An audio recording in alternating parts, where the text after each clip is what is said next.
I just remembered something super funny. First video I did of this, I deleted it because I didn't like it.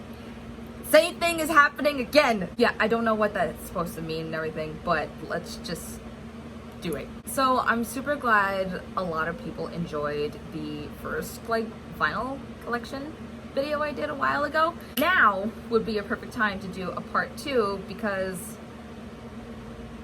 lockdown.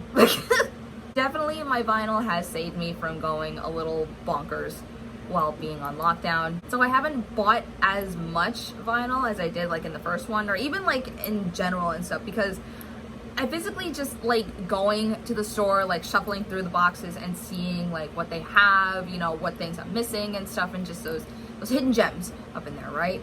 So I know I could just go online if like there's a vinyl I'm looking for, just like bang, get it right there. But here's the thing.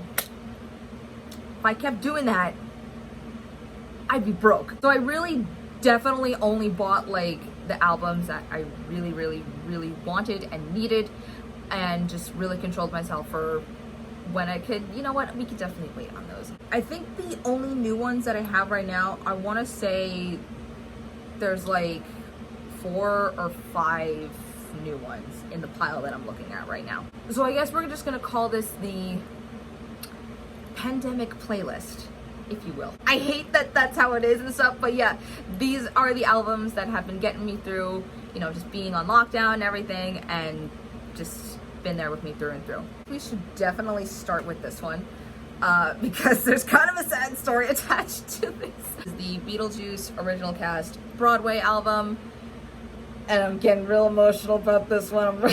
So, okay, here's the thing. I was all set and ready to go to see this play. Yeah, that happened and we couldn't go, and then they said they weren't gonna perform again because they were out of the theater and stuff, and I'm really upset about it. I'm still upset. If you guys know me, I'm like, it's super huge, like it's over there too stuff. I have a cassette of this. I have so many like figures and stuff and memorabilia from it. I'm a really huge like Beetlejuice fan. And then when I found out it was gonna be on Broadway, it looked so cool. It looked so magical. I was like, I have to go see it. So I had everything all set to go, and then that happened. So as a way of just, you know, being like, I'm so sorry, like we couldn't go and everything, my uncle did get this for me as a birthday present, which was so cool. I had a big cry when I got this. The soundtrack in general is just so really beautiful. I loved the concept behind it. It is Beetlejuice, but there's like a little bit of a twist to it, as you know, one does for Broadway and everything, but I love the concept behind it. I love the storyline. I had like a huge big cry about it and stuff. And then let me tell you something really quick before I show the album. If you do not follow Alex Brightman, the actor who plays Beetlejuice, on Twitter, go do that right now and then come back, because let me tell you something, his tweets have been getting me through this pandemic. He's just such a great person. Oh my god, he's just a ball of light. Love him so much. He talks about his dog like so much, and it's so great. Try playing this and then staring at it. Actually, don't do that. Really don't do that, because that gave me a really big headache, so really just don't do that. Okay, the next one. I need to preface this really quickly. 9 times out of 10, I am very late to the party when it comes to music. What does that mean? Well, that means I'm just late. You know, they're already at like the top of their game. They have so many fans and like videos and everything, and then there's just me like, what happened? So with these guys, I found them around, I want to say it was April where I found them. Yeah, it was around April. And then immediately I just dove headfirst into like their band's history. I listened to all their music, their videos, just everything on that. And now I am just completely obsessed. Yeah, guys, it's probably Royale. I'm speechless when it comes to them. I swear to God. The story behind their songs and like the concept behind it too, they have like a huge storyline with it. It is so great. I just love their sound, even with like their newest album, The Bastards, and some of their older stuff like Boom Boom Room Side A and B, which I have B. If they want to put out A, hey, that'd be super awesome. Yeah, so I found them literally when their music video for Little Bastards was just premiering and stuff. Like, that's how late to the game I am. But after that, after just seeing that music video and just hearing this sound, it was just like, oh my god, like it was like that spark in my head. They're like, I need more of this, like I need so much more of this. And then I found all of their music, once again binged all their videos, and I just became obsessed. Favorite songs from them, it changes like almost every single day and stuff. So like yesterday it was definitely Hang On to Yourself and Lonely. Today now it is Little Bastards. Nervous Breakdown will always be my favorite song. Yeah, this was a pre-order. After I found a lot of like their music, I definitely pre-ordered this album, super hyped for it, and it did not disappoint. I'm just, oh my god. If anybody from the Royal Council is watching this and they see that I'm very late to the party, no, I'm so sorry that I'm late. And I'm glad I'm here. Is there a really big truck going by? Pink Floyd has definitely been played almost every day while being on lockdown. I just find them like super appropriate, especially when I have like those days where anxiety just really wants to make me sick. If I know I'm feeling like super anxious and I just want that nostalgia feeling again, I know that they will definitely be the cure for it. I believe I mentioned this in my first video. I saw Roger Waters perform in 2012 when he was doing The Wall, and then the most recently was in 2018 when he was doing his Us and Them tour, which there's a concert video on Amazon Prime. It's like $3. Please go watch it. Just please go watch that. It is so beautiful, so you can get that nostalgia feeling with me. The Animals album in particular has been played a lot because during that show, spoilers I guess if you know about it, I mean it's not really so much, but it's a concert, for Christ's sake. They build the factory, like you see the factory come to life inside the entire stadium, and for me that was just the biggest like, oh my god, this is really happening moment in front of my eyes type of feeling. And I was so happy, I was crying, it was a magical moment. This was actually a repurchase, not recently, I think I bought this like a year ago, because my Animals album that I have was on loan from my uncle and it is shot to hell. So I bought the remastered one and just, it sounds absolutely fantastic. You're definitely gonna see like the big, like, I had a lot of moods during the pandemic, obviously. A lot of Elvis, definitely a lot of Elvis has been played. This is actually my dad's record.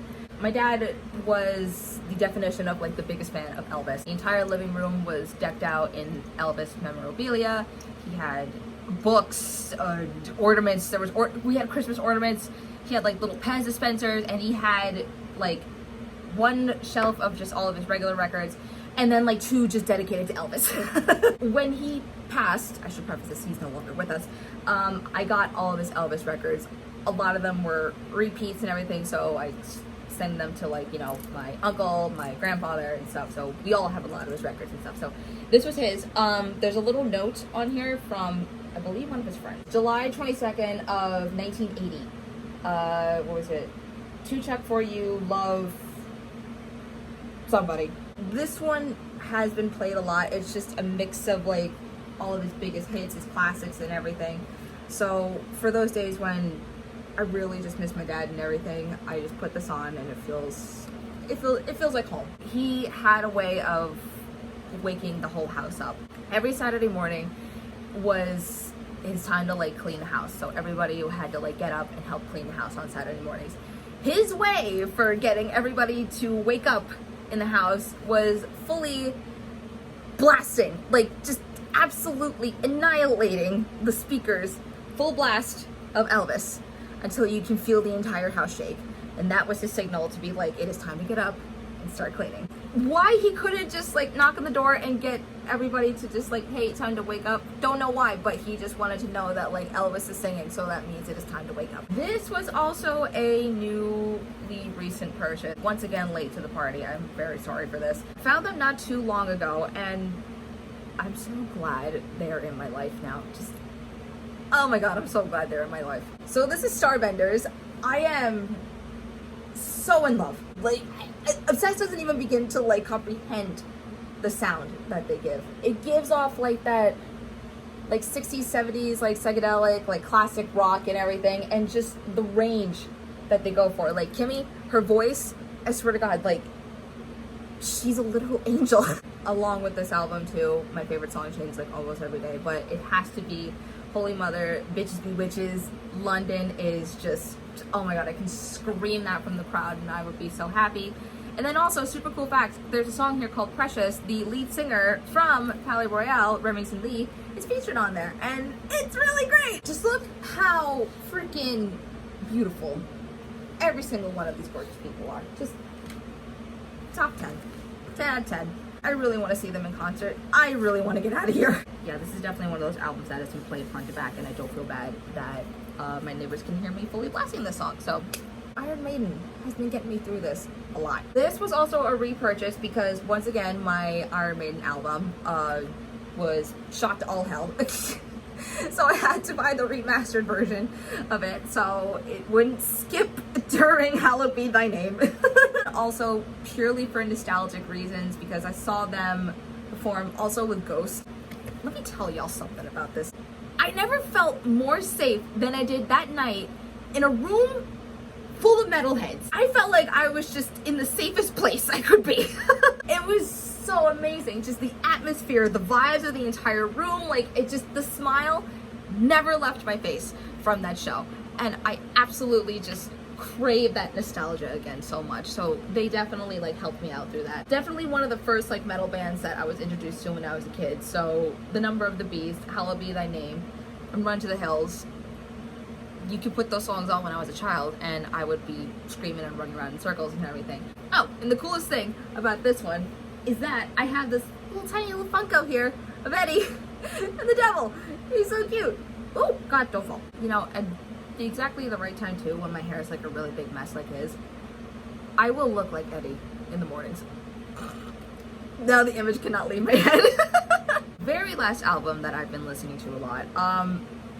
The Craft soundtrack. The Craft is one of those movies where I can just put it on as background noise and I can just quote every single line from there. I was super surprised that there was like a soundtrack like on vinyl for it, so that was a must-have. I believe I got this at, I think it was Urban Outfitters is where I saw it, so that was like an instant like, okay, I need this. Definitely brings me back to like those times where I snuck into like my sister's bedroom where she was watching this and stuff, and like you just know that like non-verbal communication with like your siblings and stuff, like you see her, you see me and everything, and then she just gives you the signal. She's like, yeah, you can come inside and you can watch with me and stuff. So that was like my first introduction to like you know, just bonding with my sister and just watching this movie and everything and just being in love with like the concept of like witchcraft and like really a badass group of girls. Another super cool fun fact about this too is that I saw this during Halloween time in California at the Hollywood Forever Cemetery, and then the whole cast showed up except Farouja Balk. I was very upset that Farouja Balk didn't show up, but I was very happy that everybody else showed up because it was a very magical night, and I want to thank my cousins for that because that was so magical. So yeah, that was the pandemic playlist. Definitely, I just wanted that nostalgic feeling, just like remembering all those really good times of like shows and like really happy events that happened in my life, because being on lockdown, you do get lost in like your own like thoughts and everything, whether it be like anxiety ridden or just, you know, those really deep dark thoughts and everything. So putting on like those records and everything, just remembering the good times I had and everything, definitely just kept like that anxiety and that feeling at bay and everything, and just brought back that smile again that I really missed. I hope you guys enjoyed this. I know it was a very like long time to like put out a part 2 of this, but I figured now, like I said, would be a really good appropriate time for it. If you guys want, I can definitely do more of these. Like I have, I'm pretty sure you can see it, I don't know, but like that whole bottom shelf is just filled to the brim with vinyl. So I could definitely do more if you guys are interested in that. Let me know in the comments down below. Thank you guys so much for watching, and I will see you soon. Stay safe out there, guys. Bye.